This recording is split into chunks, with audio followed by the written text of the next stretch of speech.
Bonjour et bienvenue dans cette vidéo dans laquelle nous allons apprendre comment déterminer si deux droites sont séquentes ou bien parallèles, et dans le cas où elles sont séquentes, nous allons apprendre comment calculer, comment déterminer les coordonnées de leur point d'intersection. Donc la question qui se pose, c'est que nous avons au départ de ce problème deux droites, D1 et D2 du plan, et ces deux droites, eh bien, nous connaissons leurs équations cartésiennes. La question, comment savoir si elles sont parallèles ou bien séquentes, et dans ce dernier cas, comment déterminer les coordonnées de leur point d'intersection. Alors, nous allons prendre par exemple deux droites, D1 et D2, d'équations respectives. Pour D1, 4x moins 3y plus 5 égale 0, et pour D2, 3x plus 5y moins 2 égale 0. Ces droites, elles sont parallèles uniquement si leurs vecteurs directeurs sont collinéaires. Donc la première chose que nous devons faire, c'est de trouver pour chacune de ces deux droites un vecteur directeur, et ensuite nous testerons pour savoir s'ils sont ou non collinéaires. Alors, pour trouver un vecteur directeur de D1, eh bien on va utiliser l'équation cartésienne de D1. Ce qu'on va essayer de faire, comme à chaque fois, c'est de trouver des points qui ont des coordonnées entières, de telle façon que le calcul des coordonnées du vecteur soit plus simple, et puis tous les calculs, surtout qui s'en suivront derrière, en seront ainsi simplifiés. Donc, je vais prendre un point d'abscisse 1, parce que 4 fois 1 plus 5, ça fait 9, et que 9, il est divisible par 3, donc je sais que l'ordonnée de ce point-là sera également un nombre entier, et ce nombre entier, ce sera 3. Je vais choisir un point d'ordonnée moins 1 parce que je constate que moins 3 fois moins 1, ça fait 3 plus 5, ça fait 8, et que ça c'est divisible par 4, donc j'aurai pour ce point-là une abscisse entière qui sera moins 2. Donc maintenant j'ai deux points, A de coordonnées 1 et 3, B de coordonnées moins 2 et moins 1, et bien je peux calculer les coordonnées du vecteur BA, qui sont donc XA moins XB, et YB moins YA moins YB, pardon, ce qui fait donc 3 et 4. Pourquoi j'ai pris le vecteur BA et non pas le vecteur AB? Ben là encore, pour avoir des coordonnées positives, ce qui diminue les risques d'erreur de calcul ultérieures. De la même façon, on va trouver un vecteur directeur de la droite D2. Son équation cartésienne 3x plus 5y moins 2 égale 0, eh bien, je vais prendre un premier point C d'abscisse moins 1, parce que 3 fois moins 1 moins 2, ça fait moins 5, et donc ça c'est bien divisible par 5, et donc ce point C, il aura pour coordonnées moins 1 et 1.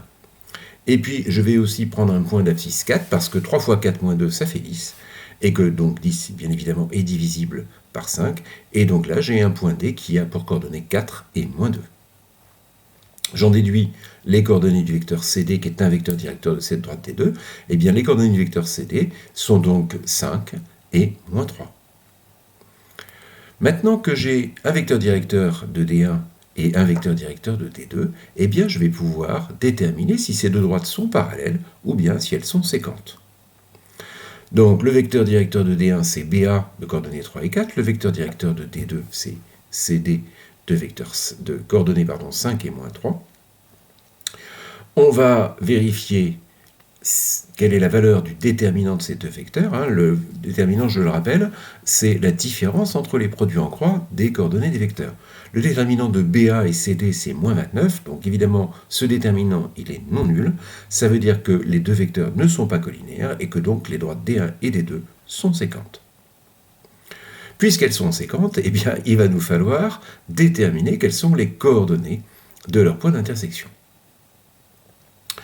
Alors, que sait-on de ce point d'intersection? On sait qu'il appartient à l'une et à l'autre droite. Ça veut dire quoi? Ça veut dire que ce point d'intersection, ses coordonnées x et y, respectent les deux équations. L'équation 1 de la droite D1, 4x moins 3y plus 5 égale 0, et l'équation 2 de la droite D2, 3x plus 5y moins 2 égale 0. Nous avons ce qu'on appelle un système de deux équations à deux inconnues. Il y a une seule façon de résoudre ce système-là, c'est d'éliminer une des deux inconnues. L'astuce, c'est de chercher un multiple commun au coefficient de l'inconnu qu'on souhaite éliminer. Par exemple, ici, si je souhaite éliminer l'inconnu x, eh bien, le multiple commun au coefficient 4 de la première équation et 3 de la deuxième équation, c'est 12. Donc, je vais multiplier la première équation par moins 3 et la deuxième par 4. Cela me donne donc une équation que j'appelle 1 bis, qui est moins 12x plus 9y moins 15 égale 0. et une équation que j'appelle 2 bis qui est 12x plus 20y moins 8 égale 0.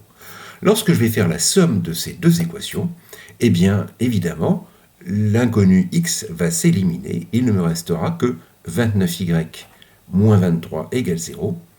Et ça, c'est une équation à une inconnue, une équation que je sais résoudre. Et donc, cette équation, sa solution, c'est y égale 23 sur 29, qui est donc l'ordonnée du point d'intersection. Maintenant que j'ai trouvé cette ordonnée, eh bien, il ne me reste plus, en reprenant par exemple l'équation numéro 1, qu'à remplacer cette ordonnée dont je connais maintenant la valeur, et donc je me retrouve avec une équation qui est 4x moins 3 fois 23 sur 29 plus 5 égale 0.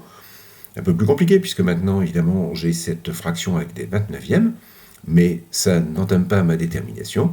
La solution, c'est 4x égale moins 76 sur 29, c'est-à-dire x égale moins 19 sur 29. Nous avons trouvé donc les coordonnées du point d'intersection de D1 et D2. Ces deux droites sont séquentes en un point qui a pour coordonnées moins 19 sur 29 et 23 sur 29. Alors, ce dernier calcul, évidemment, peut paraître un petit peu plus compliqué, notamment quand on voit apparaître cette fraction avec un dénominateur qui est 29. Mais en fait, l'important dans la méthode, c'est de se souvenir qu'il va falloir trouver ce multiple commun au coefficient de x pour éliminer la variable x, et à partir de là, on se retrouve avec simplement une équation sur l'inconnu y que nous savons résoudre simplement. On procède sans affolement et tout se passe bien. Voilà, je t'invite à revoir cette vidéo. Elle est un petit peu longue puisqu'il y a effectivement cette première partie qui consiste à vérifier si les deux droites sont séquentes ou bien parallèles, et cette deuxième partie qui consiste à trouver les coordonnées de leur point d'intersection. Essaye de bien comprendre la méthode et de t'entraîner avec les exemples qui t'ont été donnés en cours. Merci de ton attention et à bientôt dans d'autres vidéos.